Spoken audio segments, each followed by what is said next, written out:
Lundi 17 mai 2021, nouvelle semaine, première convocation du tribunal de l'actualité, votre émission d'analyse et de décryptage. Merci de nous suivre en direct et en simultané à travers les médias leaders Truth TV et Watt FM. Vous le savez, nous sommes également accessibles à travers les médias Facebook et YouTube. Je suis Adam Scalet Ouedraogo, président de ce tribunal. Avec moi sur ce plateau ce matin, juge Bougma. Bonjour et bienvenue. Bonjour président, bonjour madame, monsieur.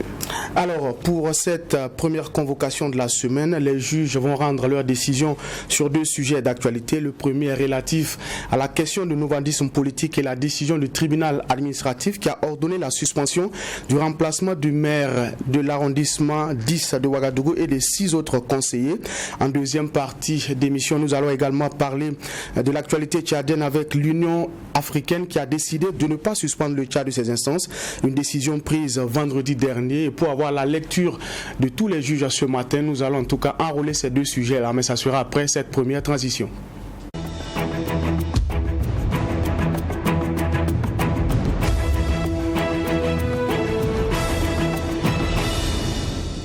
Alors, juge Bougma, en attendant que le doyen des juges nous rejoigne sur ce plateau, nous allons vous donner la parole pour votre avant-propos. Merci président, mon avant-propos, vous savez, c'est lundi, je vais sacrifier au rituel. Et puis, j'ai toujours dit, il faut avoir de l'espoir. Avoir de l'espoir, c'est ce que d'ailleurs les Burkinabés nous ont démontré ce week-end sur le plan culturel et artistique. Parce que ce même week-end, donc samedi 15 mai, à Ouaga comme à Bobo, il y a eu effectivement des grandes manifestations et chacun a fait son carton plein. Donc, Super Amzi, lui, c'est le Palais des Sports de Ouaga 2000. Il a fait son carton plein. Maï Lengani, à l'Institut français, elle a fait son plein. Soum le sapeur, donc au Sénasa, qui a fait son plein. Et Aboubou Dulasso, c'est Nation Children's Voice, qui a fait le Palais de la Culture, qui a fait aussi son plein. C'est Esti Baro, la jeune bobolaise. Il y a Aboubou également, Faye Tibi Abi, donc Star, je ne sais pas si je prononce bien.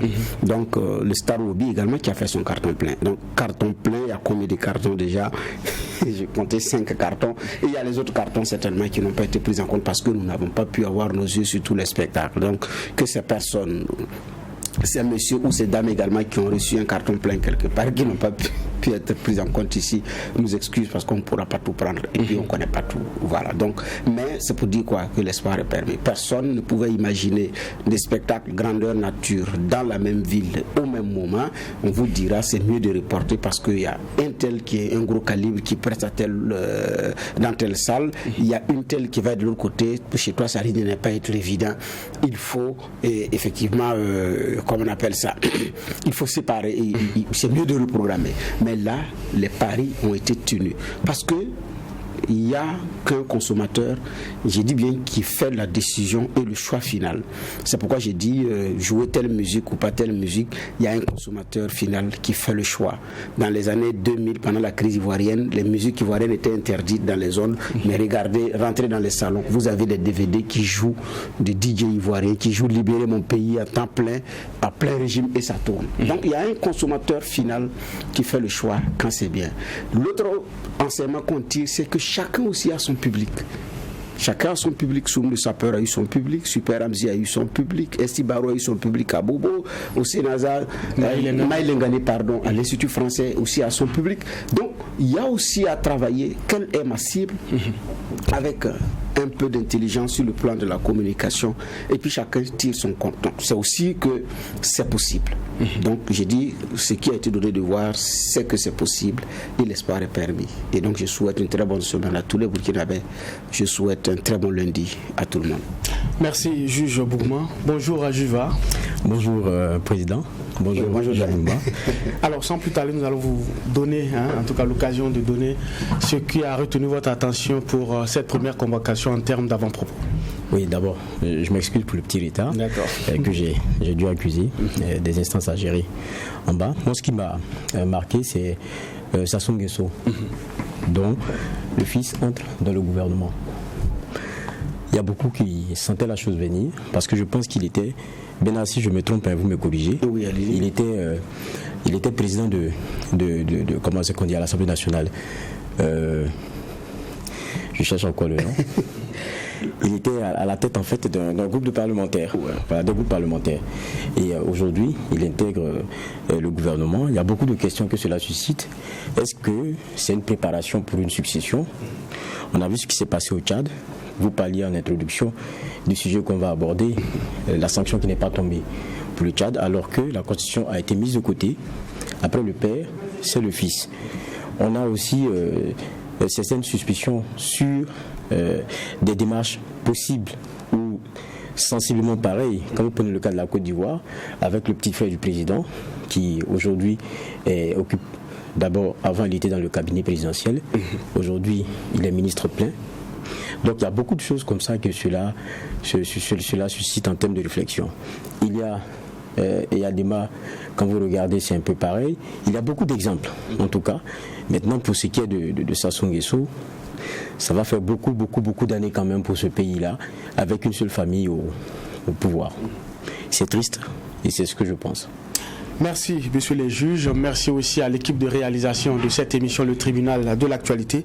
Alors, je le disais en début d'émission, en premier temps, nous allons nous intéresser à l'actualité à l'arrondissement 10 de Ouagadougou. Et comme je le disais, Jérémy Savadogo et 6 autres conseillers visés par la lettre de suspension de mandat ordonnée par l'État burkinabé ont été rétablis dans leurs fonctions. Et cela suite à une décision du tribunal administratif de Ouagadougou. Et c'était vendredi dernier. Alors, en substance, l'État burkinabé a été condamné à suspendre cette lettre avec tous les actes qui vont, en tout cas, qui devaient en découler. Il a également condamné l'État burkinabé à verser à chacun des 7 plaignants la somme de 500 000 francs CFA, soit un total de 3 500 000 francs CFA.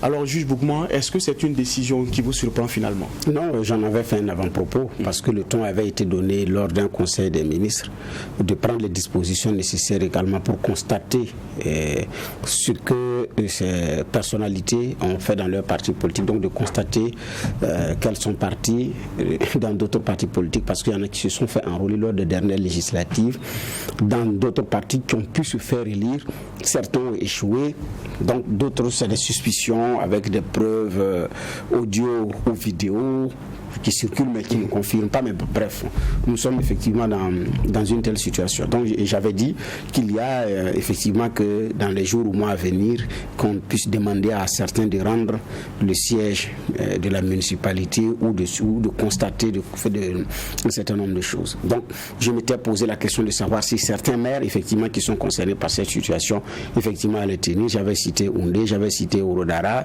et bien d'autres maires qui sont dans une telle situation. Donc il y a celui de Nagrewo aussi. Donc j'ai dit, je ne suis pas étonné, parce que le ton avait été déjà donné au niveau du Conseil des ministres pour que le ministre de tutelle, donc le ministère de l'administration du territoire, prenne les dispositions à la matière. Donc ce n'est qu'effectivement, comme on appelle ça, l'accomplissement de cette décision qui avait été prise en Conseil des ministres. Maintenant, sur le plan de l'application, on peut apprécier, sur le plan du contenu, on peut apprécier, mais c'est ensuite logique de ce qui avait été enclenché. D'abord, c'était la bagarre en sourdine. Ensuite, c'était plus ou moins ouvert à l'approche de la campagne. Et puis donc, on a vu ces choses qui nous avaient été servies à quelques jours de la campagne. Par exemple, je prends le congrès du RPI qui avait, comment on appelle ça, qui avait choisi Roch-Marc Christian Kaboré comme candidat. Donc il y a quelqu'un qui se lève dans la foule, qui reçoit, qui va aller remettre.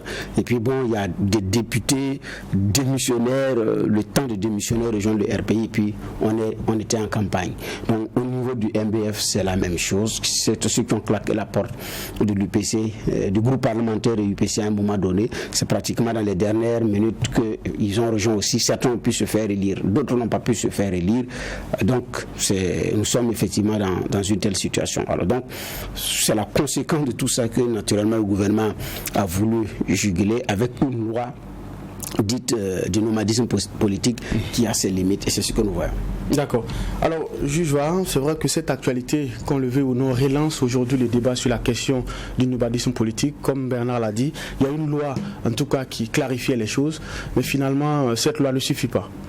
Bon, c'est ce qu'on est en tout cas en droit de constater aujourd'hui avec la dernière décision qui a été donnée, qui donc déclare recevable la requête de Savadogo, et je pense que c'est comme d'autres personnes, c'était 6 autres, je crois, et puis qui cassent certaines décisions, celle du ministre de l'administration territoriale, et puis celle aussi donnée par le commissaire du Kadougou, je pense. Donc voilà un peu la situation dans laquelle nous sommes. C'est-à-dire des décisions qui sont prises au regard peut-être de textes, et puis la justice elle-même aussi qui casse les décisions et qui demande même à l'État de payer 500 000 à chacun des individus requérants, notamment. On ne peut que se demander qu'est-ce qui ne va pas. Est-ce que peut-être le ministère n'a pas été si accompagné que cela du point de vue conseil juridique, ou bien vous savez aussi il y a différents niveaux, hein. On peut avoir raison à un niveau de juridiction et puis à un autre on peut avoir tort. Donc on attend de voir peut-être ce que les puristes du domaine diront, et puis quelle sera la suite de tout cela. Mais pour nous profanes, je dirais comme ça en griffe, il y a beaucoup de questions que cela suscite de façon très claire. Maintenant, ce que Bernard disait tout à l'heure, qui pour moi aussi est assez intéressant, c'est que il y a cela comme dans le pin de pied de tout le monde, parce que on accompagne quelqu'un lorsqu'il candidate au nom du parti pour des consultations électorales, on met les moyens qu'il faut, on entoure comme il faut, et puis le mandat obtenu du fait de quelques intérêts nouveaux ou quelques convictions, ça peut être aussi cela, la personne change de bord et ça devient maintenant compliqué. Le siège appartient à qui? Souvent vous entendez, si ce n'était pas moi, le parti ne pourrait rien. On connaît un peu mon ancrage ici, on sait que c'est au-delà du parti, et d'ailleurs j'étais là avant, et tout. Et le travail que j'ai fait, j'ai pas eu besoin du parti pour cela. Bien au contraire, le parti s'est greffé à ce que j'ai comme comme assise. Et on entend toujours ce type d'argumentaire là qui est sorti.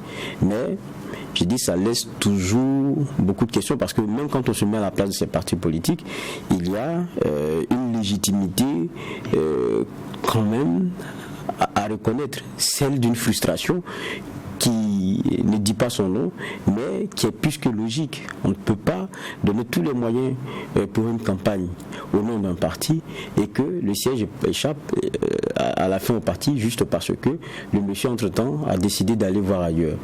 Et la logique aurait voulu donc qu'il rende son siège et qu'il fasse valoir toutes ses capacités, ses compétences en combattant pour les nouvelles couleurs auxquelles il croit.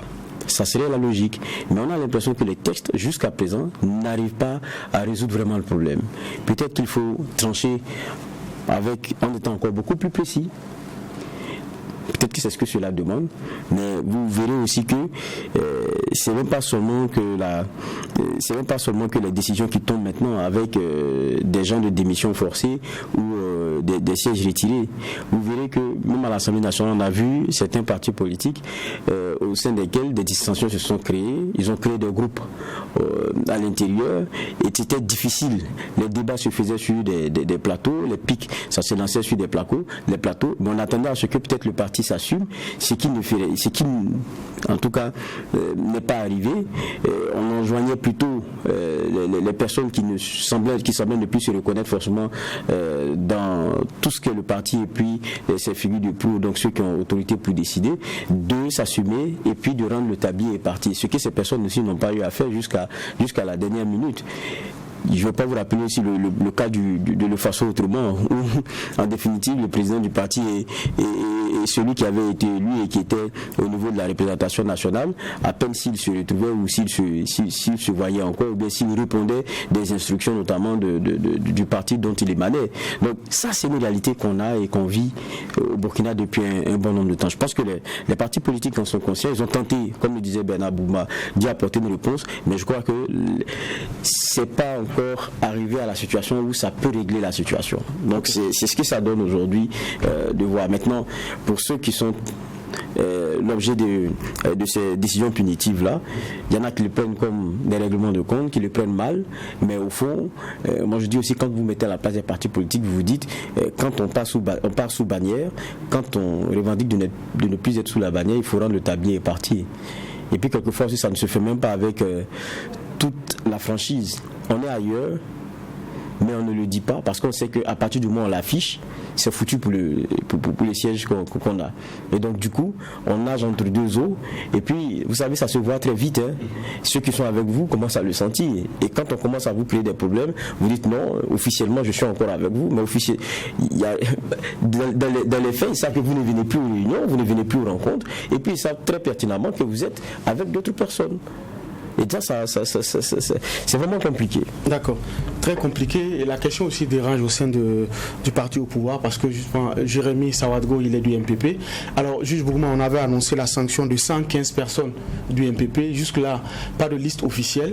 On a comme l'impression que cette actualité aussi crée des vagues au sein du parti au pouvoir. Oui, ce n'est pas que... Bon, en tout cas, pas de liste officielle, c'est vrai. Nous sommes allés à l'info pour savoir réellement qui sont sur cette liste a été promis. On n'a pas encore eu.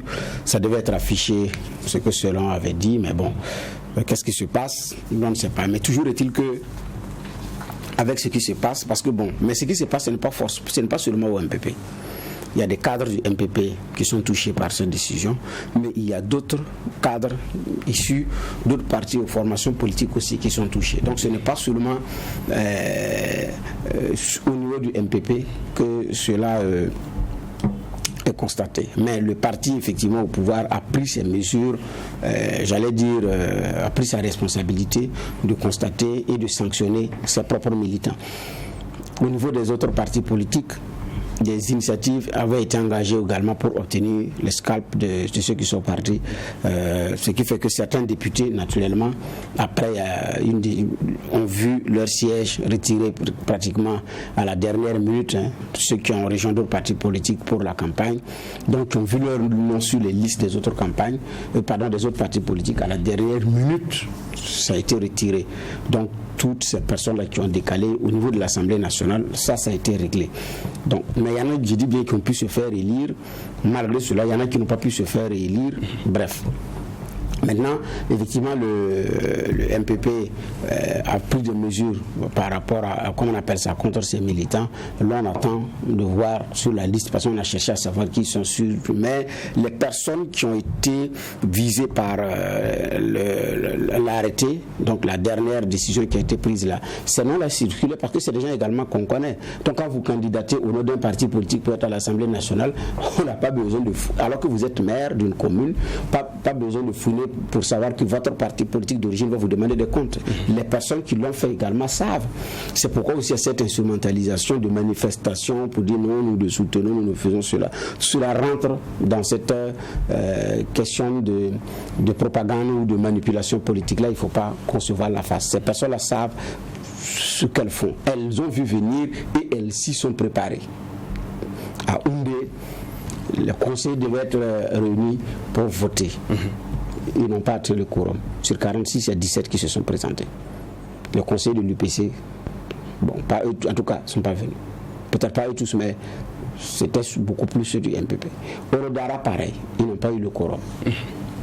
À l'arrondissement 10, eux, ils ont saisi le juge administratif, et tous ceux dont je parle ont saisi le juge administratif.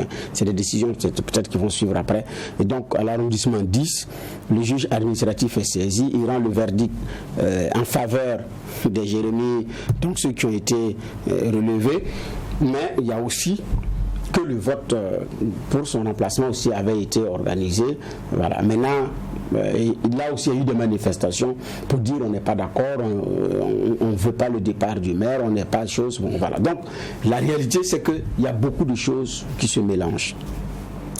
Qui se mélangent parce que un homme a la liberté d'aller s'aligner dans le parti politique où il veut pour exercer pleinement ses droits et ses libertés. Ça c'est sa liberté.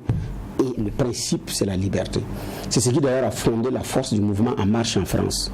Quand En Marche a été créé, on vous dit, si vous êtes dans un parti X, il vous est pas interdit de venir en marche. Mais si vous venez dans le mouvement en marche, vous n'êtes pas obligé de démissionner de votre parti politique. Mais il savait ce qu'il faisait. Mais c'était une nouveauté quand même. Alors que dans les partis classiques traditionnels, il n'est pas question d'être là et d'être là. Mais comme ils avaient bien calculé leur coût et regardant les limites des forces politiques françaises, ça a été très bien orchestré. La suite, on la connaît. Donc pour revenir au contexte burkinabé, effectivement, il y en a qui ont besoin de cette liberté. Mais si vous voulez cette liberté, ben, vous l'assumez pleinement. C'est ça aussi, la sincérité, l'intégrité de l'engagement en politique. Vous assumez pleinement et entièrement vos choix et vos décisions. Pour que le citoyen qui regarde puisse dire la parole d'un homme politique est crédible. Et quand il dit qu'il n'est pas là, il n'est pas là. Mais vous dites du bonnet blanc, pas blanc, bonnet. Finalement, à un moment donné, la parole du politique ne pèse pas. C'est pourquoi le dernier sondage du CGD avait donné, comment on appelle ça, que la note, parce que plus de 70%, je crois que c'était à 74% pratiquement, ou 73% des Burkinabés ne croient pas aux hommes politiques. Ce n'est pas un parti, aux hommes, toute la classe politique mise ensemble. Donc c'est-à-dire que la méfiance et la crise de confiance a atteint un niveau, et comment on appelle ça, je dis bien effrayant. Parce que quand plus de 70% de la population ne croit pas en vous, pas à un parti politique, à toute la classe politique, ça pose la question de la légitimité du discours politique, de celui qui est élu. C'est pourquoi des maires ont des problèmes de légitimité. Des députés, comme ils ont un mandat national, ça va même d'ailleurs un peu, les membres du gouvernement, le président de la République, et il y a toute cette défiance-là. Toute cette négligence de l'homme politique, cette autorité qui décide. Mais c'est tout ceci l'a mis ensemble. Hier, vous êtes venu avec telle couleur, nous avons suivi. Demain, vous revenez avec une autre couleur. Après, finalement, on ne sait même plus si vous êtes parti ou si vous n'êtes pas parti. Donc, j'ai dit bien, ça dessert la qualité en termes d'offres politique. Geoffroy posait la question à Béré, le nouveau président du nouveau parti, donc dissident du parent, de nouveau parti, sans forcément une nouvelle offre politique. Malheureusement, nous sommes effectivement dans une telle situation. Donc, une liste au niveau du MPP qui se fait attendre, mais les intéressés eux-mêmes, ils se connaissent. Les militants savent, les cadres du parti savent, mais pourquoi la liste traîne? Bon, là, je pense aussi que ce sont des comment on appelle ça, une cuisine interne au niveau du parti. D'accord. Alors, pour ce qui est du cas de l'arrondissement 10, on l'a dit, le maire et puis les 6 conseillers ont été rétablis dans leurs fonctions par la justice. C'est vrai, sur le plan juridique, s'ils ont été rétablis. Alors, certainement qu'au sein du parti, les dissensions vont davantage s'accentuer. Alors, est-ce que finalement, ce ne sont pas des maires ou des militants qui seront isolés au sein de leur propre parti, juge Var? Oui, c'est ce qui risque aussi d'arriver. Mais vous savez, en la matière aussi, très souvent, je pense qu'il y a des fortunes diverses après ce type de décision-là. Parce qu'il y a ceux-là qui ont aussi l'assentiment de leur base. Parce que n'oublions pas que c'est vrai que ce nomadisme politique a souvent plusieurs raisons, et beaucoup sont fallacieuses, ça ne faudrait pas qu'on se leurre, mais il y a aussi cette pratique dans certains partis politiques qui essaient d'écarter certaines têtes qui ne plaisent pas ou qui ne transpirent pas la soumission qu'on veut forcément. Et certains, ça part un peu de cela. Et ils commencent à avoir des problèmes au niveau de leur localité, parce qu'il y a comme un genre de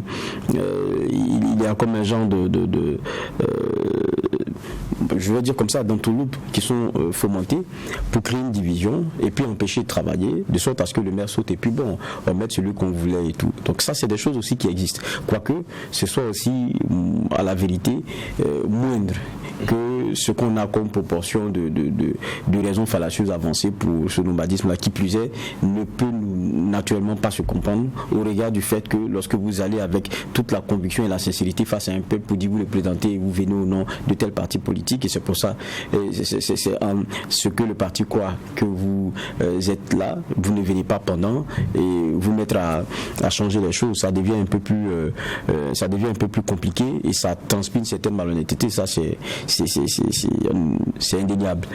Mais je dis encore, pour revenir à la question que vous posiez, les fortunes sont diverses au regard de la façon dont la base reste à soutenir le maire ou à le laisser tomber. Et puis même quand vous avez un capital sympathie au niveau des populations qui est très élevé, dans tous les cas vous ne ferez jamais l'unanimité.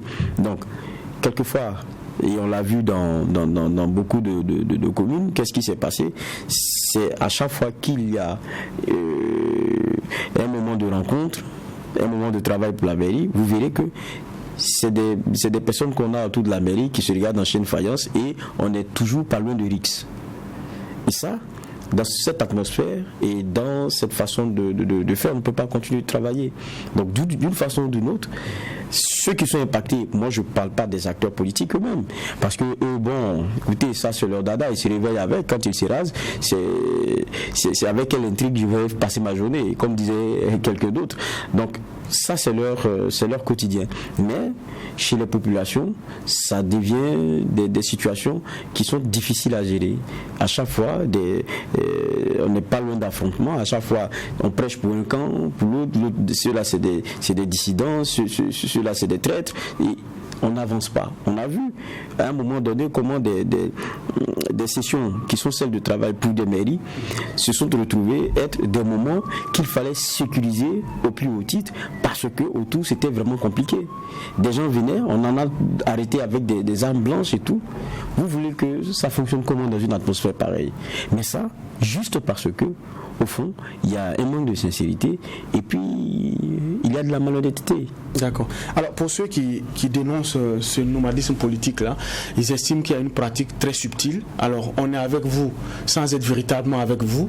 Est-ce qu'il faut maintenant revoir la loi pour prendre en compte cette nouvelle façon de faire? Oui, la loi a des limites parce qu'elle ne constate pas la démission de fait. Ce qui fait que ça pose véritablement un problème. Un député à l'Assemblée nationale qui décide d'aller dans un groupe parlementaire différent du groupe parlementaire de son parti et sans le consentement de son parti, parce que c'est possible. Souvent les partis politiques prêtent des députés pour compléter des groupes parlementaires. Parce qu'il faut 10. Donc quand certains n'arrivent pas à remplir les 10, il y en a qui prêtent des députés. Donc tout ça c'est avec l'aval du parti. Et ici vous partez sans l'aval du parti, le parti vous enjoint de revenir, vous dites ce n'est pas votre problème. Donc le parti constate que c'est une affaire de discipline, mais ne peut rien. Parce que si le parti vous renvoie, vous conservez votre mandat, on l'a vu avec Tahirou Barry. Le parti s'attend à ce que vous démissionnez, vous ne démissionnez pas. Vous dites que vous n'avez pas quitté le parti. Mais vous siégez dans un groupe parlementaire, autre que le groupe parlementaire du parti, sans l'aval du parti. Et quand il y a des votes, vous ne votez pas aussi en fonction du choix du parti. Vous faites un autre choix de vote, que ce soit pour le budget ou pour les grandes questions, les questions fortes du moment. Mais vous êtes toujours cadre du parti. Les activités du parti, vous n'y participez pas. Vous ne participez plus ni à un congrès, ni à une AG, encore moins à une rencontre du bureau politique national. Deuxièmement, vos cotisations, vous ne les payez plus. Et troisièmement, on vous voit maintenant dans d'autres partis politiques à des rencontres où vous êtes là et parfois vous distribuez des gadgets. Mais vous êtes toujours cadre du parti, puisque vous n'avez pas démissionné officiellement. Conséquence, vous conservez le siège avec tous les avantages liés. Donc ils sont comme qui ont eu le courage de dire bon, je ne veux pas tout, et puis qui claque la porte. C'est à la dernière minute, à l'approche, à quelques temps des élections, vous enrôlez sur une liste, mais vous avez fini le mandat pratiquement. Maintenant, si vous faites élire, si vous n'avez pas vous faire élire aussi, autre chose. Donc, conséquence, la démission de fait fait n'existe pas. Alors que s'il y avait cette démission de fait qui dit que dès lors que vous êtes dans un groupe parlementaire différent de votre parti politique, sans le consentement de votre parti politique, c'est-à-dire où vous décidez de créer librement notre parti politique, tout, c'est une démission de fait. Je pense que certains réfléchiraient par 2 fois, effectivement, avant de pouvoir le faire. Mais nous ne sommes pas là. Donc la démission de fait, elle n'existe pas. Le parti, il sait que s'il vous expulse, donc au niveau de, ça c'est l'Assemblée nationale, au niveau de collectivité, c'est à peu près le même fonctionnement. Donc, qu'est-ce qu'on fait? On a vu le cas à Cibo, ici également, qui vote contre l'UPC après les municipales et législatives couplées de 2012, qui vote contre l'UPC, conseiller municipal de l'UPC, qui sort, qui dit c'est moi, qui fait perdre le siège au parti. Mais bon, qui dit qu'il est toujours militant du parti. Là, bon, c'est vrai que la suite on la connaît, mais c'est un cas école en son temps à Ouagadougou, le cas à Cibo. Donc, depuis là, on n'a pas réglé la question. Parce qu'avant, tant que c'est le CDP qui était fort, qui prenait les cadres des autres partis politiques de cette façon, il n'y avait pas de problème. Mais à partir de 2007, avec la démission de Oukiri Markeyao, qui est aujourd'hui au MPP et qui était vice-président de l'Assemblée nationale et vice-président du CDP, et qui est parti avec les cadres de la famille CNPP en son temps, avec les René Émile Kaboré, qui ont claqué la porte, qui ont lancé les partis politiques, avec aussi la fortune qu'on connaît. Le CDP s'est dit que attention, parce que les lignes ont commencé effectivement à bouger. Donc 2009, le parti sur le nomadisme politique a voté avec les limites qu'on connaît très rapidement. 2010, un autre cas se présente, le cas Wali. Je crois que c'est sur lui que ça a été pratiquement appliqué pour la première fois, si ma mémoire est bonne, le cas Wali. Parce que dans mes interventions antérieures, je m'étais trompé par rapport aux dates de l'adoption de la loi. Elle a été adoptée en 2009, le Kawali c'est en 2010 parce que c'est en 2010 que l'UPC effectivement a été créé. Donc le Kawali arrive et bon, il était député, il rejoint l'UPC, puis bon, il lâche et il perd le poste. Donc. Mais aujourd'hui, et en son temps, il y en a qui avaient dit non, voilà, il faut faire ci, il faut faire ça. Mais bref, c'est une loi qui a beaucoup de limites. Nous sommes en 2021. Il y a une loi qui a été adoptée en 2009. Ça fait combien d'années? Et qui n'est plus en phase avec les réalités actuelles. Parce qu'en son temps, il fallait être suffisamment courageux et réfléchir par 2 fois avant de dire je quitte le CDP, tout en tenant un mandat du CDP. Mais les marques Yahoo, c'était d'ailleurs à la constitution des listes, ce n'est pas au plein, c'était pas en plein, parce que c'était pratiquement quand il fallait constituer les listes pour les législatives que c'est intervenu. Donc ce n'est pas pendant que vous êtes député CDP auréolé de tout ce qui va avec que vous levez un matin pour dire bon moi je quitte le CDP pour aller dans tel parti politique. Mais aujourd'hui, après l'insurrection, les forces ont changé, la réalité a changé, il y a plus de liberté et donc il y a plus de liberté que les uns et les autres ont qu'ils n'avaient pas avant. Donc et là-bas, en son temps, vous aviez un CDP qui est toujours ultra majoritaire. Norbert Zongo parlait de Toukili. Toujours ultra majoritaire à l'Assemblée nationale. Donc, j'ai dit bien, vous allez quitter pour aller où? Quitter la minorité pour aller à la majorité avec tout le confort qui va avec, oui. Mais quitter cette majorité et aller dans la minorité et n'être même pas sûr de passer, ce n'était pas évident. Si vous n'aviez pas en son temps la force d'un certain Amadou Diendioda Diko qui a régné, qui continue de régner sur ses bases, vous ne bougez pas. Vous ne bougez pas. Mais aujourd'hui, je dis bien, la donne a changé. Des partis politiques quittent des partis politiques et arrivent à avoir des députés à l'Assemblée nationale. Ce n'était pas du donné. Hein. Quand les marques Yahoo ont claqué la porte, la suite on la connaît. Ensuite, ceux qui ont été avec Laurent Bado, qui ont été élus députés avec Bado, qui ont claqué la porte du parent pour aller dans d'autres partis politiques, certains jusqu'à présent n'ont pas pu rebondir. Et ensuite, au niveau de l'UPC, ceux qui ont claqué la porte pour aller au MBF, je crois qu'ils sont combien? 2 à se faire élire. Celui de Ndé, Ouroudara, parce que le président lui-même il a été élu, il n'était pas député, Sinaré. Ceux qui ont quitté le MPP pour aller au RPI, là aussi, c'est des gens qui avaient la chance d'être calés dans leur base. J'ai dit aussi la donne a changé. Donc il y en a qui avaient cette légitimité, cette force-là, mais demander combien d'argent ils ont mis pour pouvoir tenir. Sinon, ça ne marchait pas. Donc, parce que beaucoup d'argent est passé par là. Donc c'est pour dire quoi? Qu'aujourd'hui, il y a plus de marge de manœuvre, il y a plus de liberté qui est donnée aux partis politiques. Avant, cette liberté était là, mais vous ne la prenez pas. Parce que vous savez que peut être le revers. Vous claquez la porte sans une machine, ce n'est pas évident. Mais aujourd'hui, ça peut aller. Mais n'oublions pas, pour terminer, que ce qui se joue au niveau du MPP, avec RPI, avec ceux qui disent, bon, on part sur d'autres cieux, c'est pas 2020, c'est 2025 quand même quand il se joue en sourdine. Le vrai combat là, c'est là-bas. Donc, en réalité, c'était un combat de 2025 qui a commencé quelque temps après le congrès, qui a vu Simon confirmé, après l'intérim, confirmé à la tête du parti, maintenant président du parti, avec sa façon de faire, et une génération également qui a sa façon aussi de faire et qui estime que et ce combat a commencé depuis le décès de Salifou Diallo, où il fallait dire, où certains ont dit, il ne faut pas que le parti au pouvoir soit dans l'intérim ad vitam aeternam. Il fallait organiser un congrès parce qu'il ne faut pas faire un intérim sur la longue durée. Ils ont dit non, il faut aller au congrès ordinaire. Donc le congrès extra n'a pas eu lieu, congrès ordinaire. 6 mois est confirmé.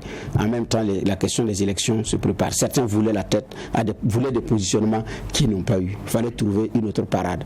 Certains disent que c'est pourquoi le RPI est né. Je n'ai pas toutes les preuves que c'est ça, mais ça y ressemble fort. Mais en même temps, je dis bien, c'est 2025 qui a commencé à se jouer à présent. Et ça ne va pas s'arrêter, ça va continuer.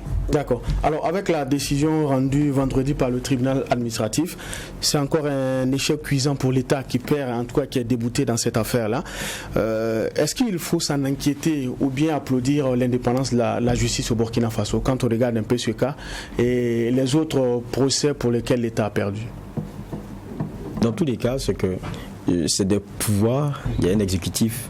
C'est clair, il y a un pouvoir aussi judiciaire, chacun affirme son pouvoir, chacun regarde dans ce qu'il a à faire et puis décide. Donc je crois que lorsqu'on est dans des types de contradictions pareilles, pour beaucoup, et ce qu'on pourrait regarder d'emblée, c'est de dire que bon, il y a quand même une indépendance et que chacun exprime ce qui est au regard de ce qu'il sait de façon intrinsèque et non par des vases communicants et des moyens de pression quelconques. Parce que là, vous diriez peut-être que quand il y a dans le collimateur, il y a beaucoup de personnes concernées qui viennent bien de pouvoir en place. Donc d'une façon ou d'une autre, la corrélation pourrait être faite très rapidement. Donc on pourrait d'emblée se dire que bon, il y a une certaine indépendance. Mais pour moi, c'est pas la leçon n'est plus forcément à ce niveau. Peut-être vous parliez des nombreuses décisions qui sont au niveau de notre justice remises en cause à travers de nouvelles décisions. On se demande, est-ce qu'on est vraiment si bien accompagné, est-ce qu'on lit bien dans les mêmes textes? Mais vous savez, en la matière encore, il faut le dire, des décisions peuvent être données et puis cassées encore par d'autres décisions, et donc on reste toujours dans savoir ce qui va arriver en définitive. Mais je crois qu'il y a la question de fond qui est la leçon de ce qu'on veut donner pour ce qui est de notre démocratie. Ou le transhumant, à la vérité, il faut qu'on se dise de façon très claire, c'est un fossoyeur de l'éthique démocratique. Il ne faudrait pas qu'on se leurre.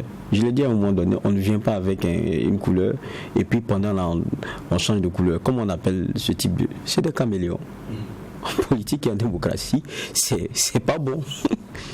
Donc appelons un caméléon un caméléon. C'est pas des... C'est-à-dire que la capacité à changer de couleur là, dans la démocratie dans laquelle nous sommes et que nous voulons, du point de vue de son éthique, c'est pas une qualité, c'est un défaut. Et même pire, je cherche le nom, mais peut-être que je trouverai avant la fin de l'émission. Mais c'est un genre de fossoyeur de l'éthique de la démocratie. Ça faudrait qu'on se dise de façon honnête. Mais ça me dérange que lorsque les partis politiques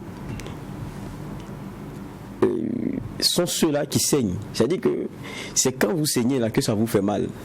Sinon, on connaît très bien dans le fond, quand vous regardez au niveau de l'Assemblée nationale, lorsque certains justifiaient leur cordon coupé d'avec leur parti, presque, même s'ils ne l'affirmaient pas de façon plus aboutie, mais il se référait à, comment on appelle ça, un député qui, dans certaines considérations, on parlait de quoi, l'aspect impératif, de l'aspect représentatif, des vieux débats de 1780, depuis la bourgeoisie sous lui. Ça, c'est même pas c'est pas notre réalité, ça c'est autre chose. Mais c'était des raisonnements farfelus. Mais au fond, qu'est-ce que vous avez fait? Vous n'avez pas donné le bon exemple. Au fond, ce que vous faites, c'est que on ne vient plus en politique parce qu'on croit à des valeurs, on croit à comment dire ça, une façon de voir, une façon de penser qui est bien édictée, qui est bien pensée par un parti. C'est pas ce qu'on vient épouser et pour lequel on vient donc apporter de l'eau au moulin et donc convaincre une population de la justesse de notre vision. Mais on vient parce que on doit passer à une table. Et si on peut aller de table en table, tant qu'on peut, on peut ratisser l'âge et puis avoir ses poches un peu pleines, bien se rapprocher un peu plus de ce qu'on veut en termes d'intérêt, ça va pour nous. Mais c'est pas comme ça la politique. Mais le problème c'est que on ne quitte pas, ces personnes-là ne quittent pas un parti politique pour rester dans le vide. Quand ils quittent un parti politique, c'est qu'ils ont été touchés par un autre. C'est qu'il y a un genre de cours qui leur est fait par d'autres groupes d'intérêt politique. Donc c'est toujours entre eux que ça se passe. Mais je dis, on se plaint lorsque c'est nous qui avons des saignées.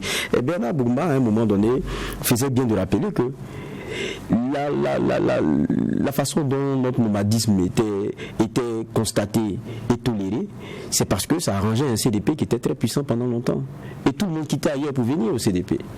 Donc ça ne dérangeait pas.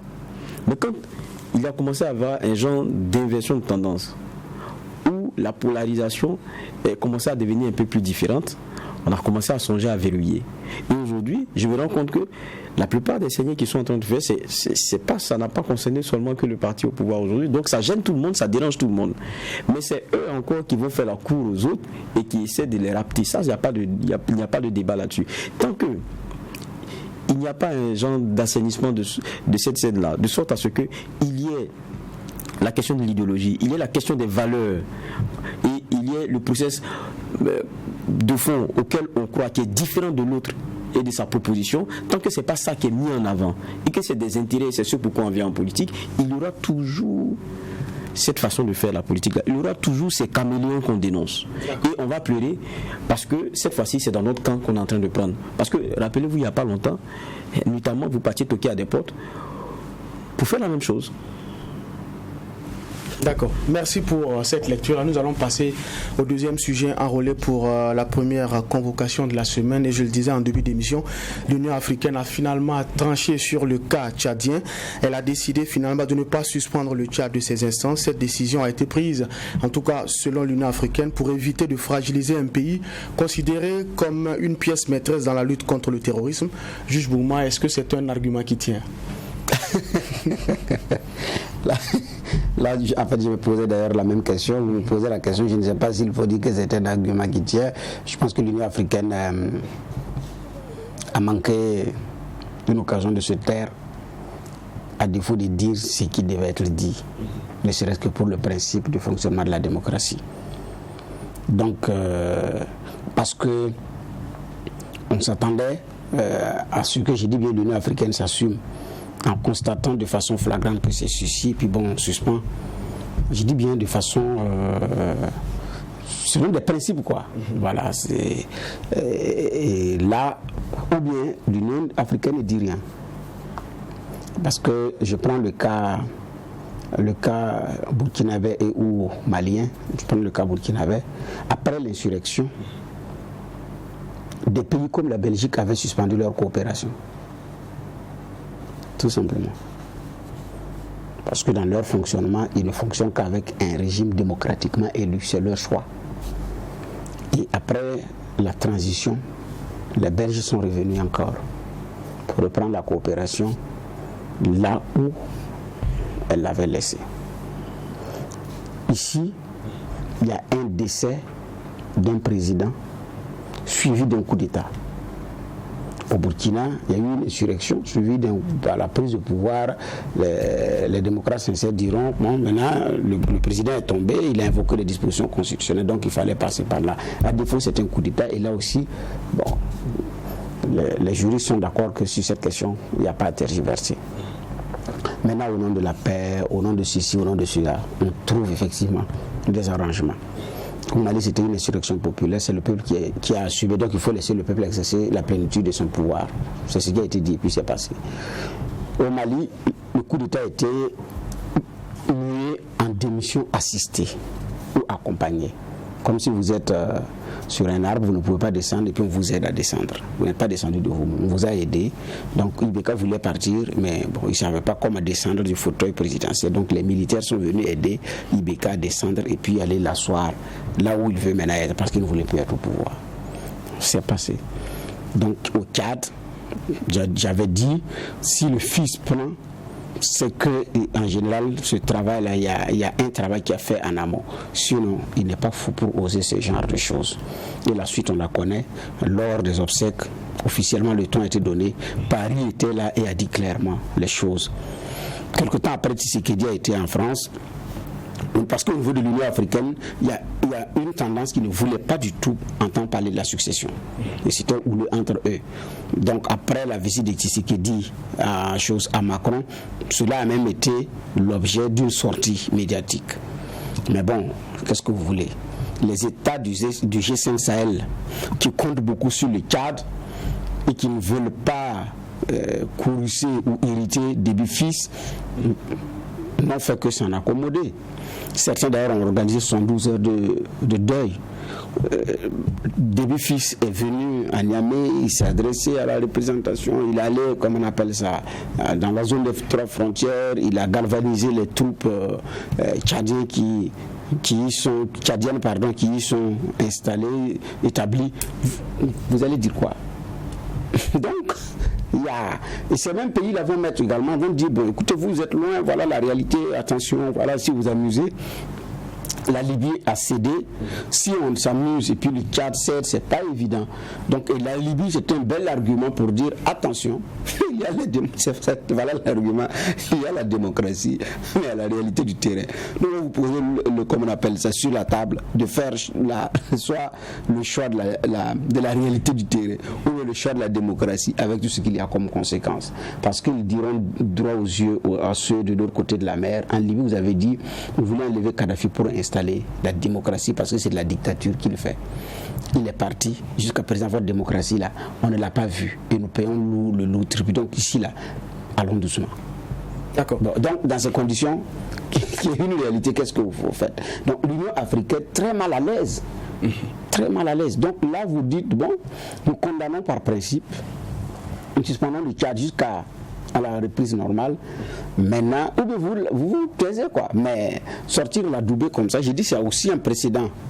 Mais bon, pour des questions de pragmatisme, des questions de réalité de terrain, ça pourrait être justifié. Mais quoi qu'il en soit, la réalité aussi, c'est que c'est un coup d'État consommé en bonne et due forme. Et puis bon, il faut y aller. Mais je dis bien, Déby Fils n'aurait pas pu faire ce qu'il a fait s'il n'avait pas été adoubé.